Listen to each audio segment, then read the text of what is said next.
Welcome, you have reached review time with Imperial, and today's review is Guardian of Galaxy Volume 3. Subscribe to the channel, like the video.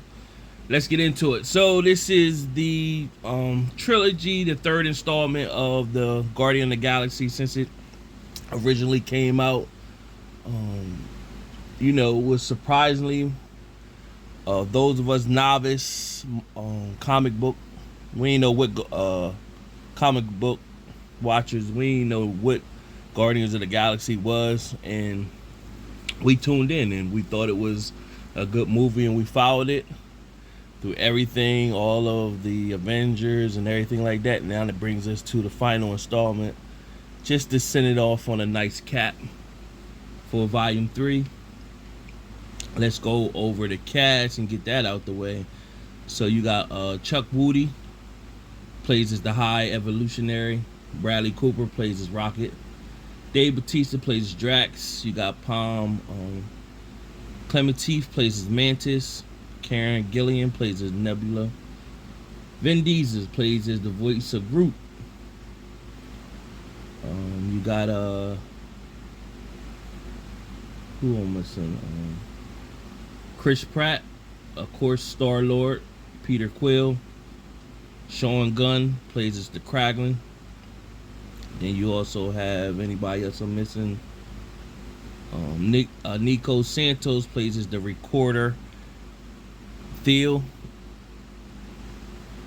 And last but not least, we have Zoe Zanata plays as Gamora. And of course, there was a cameo appearance from Sylvester Stallone as Stakar. Oh, one more, and I said last but not least when I got to Gamora, but I forgot Adam Warlock. Can't forget him. And we've seen at the end of Volume Guardian of the Galaxy Volume 2, at the end of that, you've seen something that was in what you would call like some type of tomb, and they awaken it. So the High Priestess, the Golden High Priestess, that was in all gold paint, Aisha, she is under the High Revolutionary, and he's seeking Adam Warlock to go and find Rocket. And this, what this whole third installment is basically about, is finding Rocket, and then you get the backstory finally on what happened to Rocket, where did those scars come from, how did they make Rocket, and everything. So of course Rocket started off like a regular pet. So at the beginning of the movie, the group is on planet Nowhere. So of course we still know that Gamora, the Gamora that came out of, we know the other Gamora died that was in love with Peter, but this Gamora, of course, that came out at the end of Avengers Endgame, we know that she didn't know who Peter was. So she's off now. She with the Ravages. That's the group that Sylvester Stallone's character is played by. And I forgot to mention Adam Warlock is played by Will Poulter or whatever. You've seen him around. He played as the Joker in a series of Gotham that was on Fox.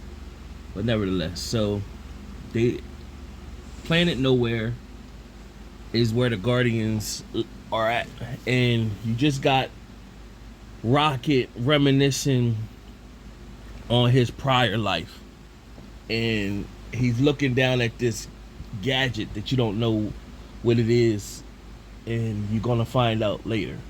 So why everybody else is just enjoying themselves, Peter is having drinking binges where he's just tapping out, still depressed over not having a relationship with Gamora, and you know,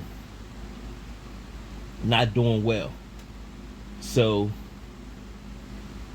while he's drunk, they pick him up and sit him down. And when they sit him down, they see something moving fast, and it's Adam Warlock, and he comes busting through, and he smashes Rocket. So everybody take their stab at fighting Adam Warlock and see he's real strong. And of course, I guess they really didn't do a real good justice of Adam Warlock's character, because he's supposed to be a real strong being. But I guess they do mention throughout the movie that he was awakened too early. He wasn't fully developed. So they awaken him early, and I guess, when we see him again, he'll be a much stronger figure. But he actually becomes, by the end of the movie, he becomes a member of the Guardians of the Galaxy. But so nevertheless, what happens with his character, everybody's fighting him, he's beating them up, and they really show the shining, one of the shining bright spots of this movie was Nebula, because you really got to see what Thanos built, how skilled she is, and all the things that she could do. So you got to see her in a different light. So she turned one of her hands into like a knife, and she was able to stab Adam Warlock, which wounded him, because he don't really fully know how to use his powers. It wounded him to stop what he was doing. By that time, it was too late, because Rocket was badly damaged, and so they went to try to revive him. And when they did, they was able to read some things on his body, that he had things planted in his DNA that whoever created him, it affected him. So their mission now was to find out who created Rocket, and find out through whatever chips they put in Rocket how they can help heal him. So that's their mission. And so on the flip side, it goes to the High Revolutionary, goes to his spiel where he's above the High Priestess. Adam Warlock shows back, and he shows how strong he is. He throws Adam Warlock against the wall, almost crushes him, tells Aisha, the High Priestess, pretty much, listen, if y'all don't get me Rocket. But he doesn't call him Rocket, he called Rocket by his number that he was when he was in the number that he was while he was a lab rat or whatever, or lab raccoon, whichever you want to call him. And so, and now while Rocket is on IVs and everything, he's thinking back in his sleep mode. Well, not sleep mode, while he's pretty much dying, but he's in himself. He's in a dream space where it's showing his backstory, show how he was a little raccoon, show how they tapped into his brain, and he became real smart on how to put things together. So the Revolutionary was always trying to go to different planets and create better beings on the planet. And so when he created Rocket intelligence, he kept trying to make these animals, and what happened is once they put them in this tomb, they would become volatile, and they wasn't humble like Rocket was. So Rocket, as he was growing up, he seen what the problem was and told him. And so when he told the High Revolutionary, hey, this is what needs to be done, the High Revolutionary looked at him like, how did he know that? So that means his brain is working on a higher frequency than other people. So Rocket fixed the machine that they were creating these different beings, And when he after he did that, the High Revolutionary was pretty much like, we just need his brain. We're gonna kill him and kill his other animals down there. So they had other animals that Rocket had created friends with, and it was Layla, Teeth, and Floor. And Rocket's plan was, when we all get out of here, I'm gonna fly us out, and we're gonna be friends. And eventually, they all get killed. And it also shows Rocket what he did to the High Priest. Because the High Priest, when you see him, he looked like Skeletor with a mask on, or like RoboCop in a sense. And you find out how that happened. Pretty much, Rocket went, when he killed his little friends, Rocket went crazy and just destroyed his face, and was just left with a looking like Skeletor. Now, I said all that. That happens all throughout the movie. It keeps going. I just told that whole part, but throughout the movie, it doesn't show all that at once. It just keeps going back to it, while present day, the rest of the group is trying to figure out how to get Rocket's DNA or whatever. So that's pretty much the movie that the Guardian of the Galaxy is going throughout this whole time, trying to find Rocket inside of him is hooked up to like coding inside of his body, and a part of it was taken out, and so they trying to get the person that took it out, and they go to different worlds to try to find, and finally they make it to the one world where the High Revolutionary is, and then it's like this one big standoff, a fight. The whole time Peter is trying to get Gamora to remember the way that they used to be, but she doesn't. But in the same sentence, she's also learning not to be so hard up either. So she gets to see how they all work together. They're a family. They love each other. And so by the end of the movie, Gamora comes around helping them, but she doesn't. Still, she's not the Gamora that loved Peter, and she goes back with the Ravages at the end of the movie.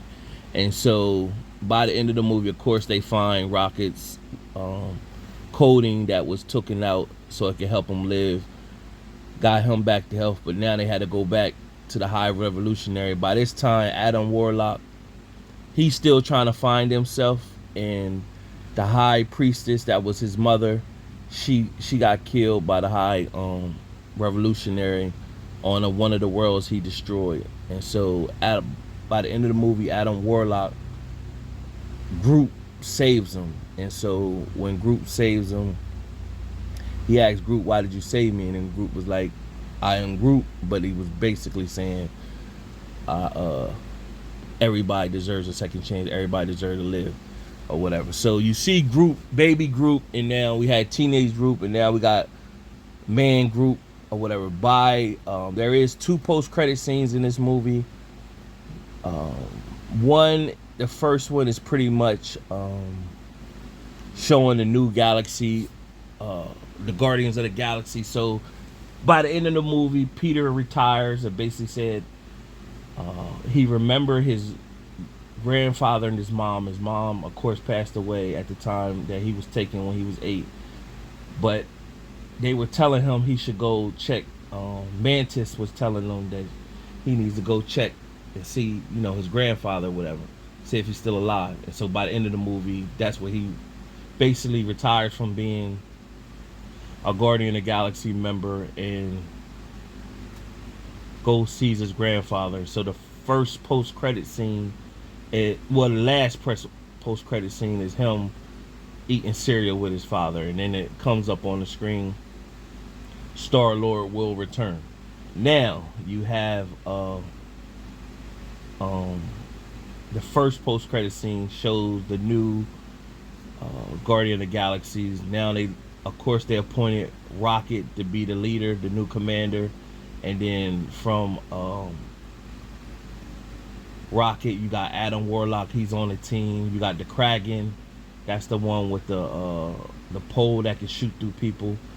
You got Groot. Now Groot this time, he's like Hulk looking Groot now. So the new by the first post-credit scene, Groot went from, we seen baby Groot, teenage Groot, then regular man Groot. Now by the time at the post-credit scene, you're looking at Credible Hulk Groot, and so it just shows them pretty much going in the galaxy, and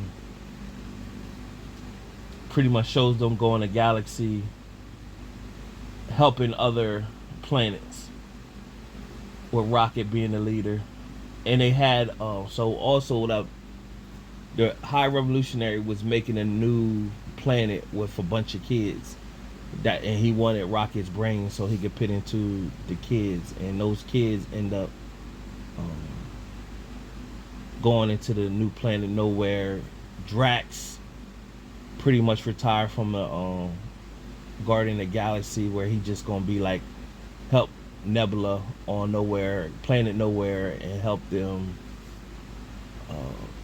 build a better world for the kids. Mantis wanted to go on her own. Of course, she is Peter's brother. They got the same father, Ego. She wanted to go on her own, and she connected with some like octopus monster looking things, and when she waved Drax, her monster things went off with her. So Gamora went with the Ravages, and that was pretty much the end of the movie.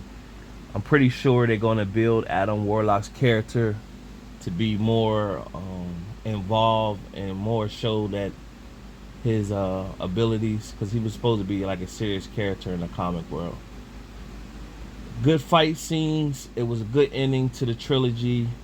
Out of my 4-star rating system, I give this movie 3 out of 4 stars. It was a decent movie.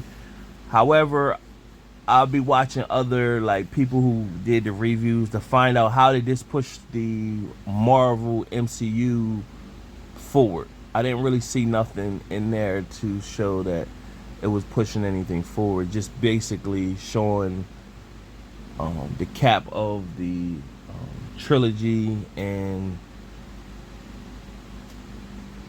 the new Galaxy, Guardians of the Galaxy members, and the other ones retired.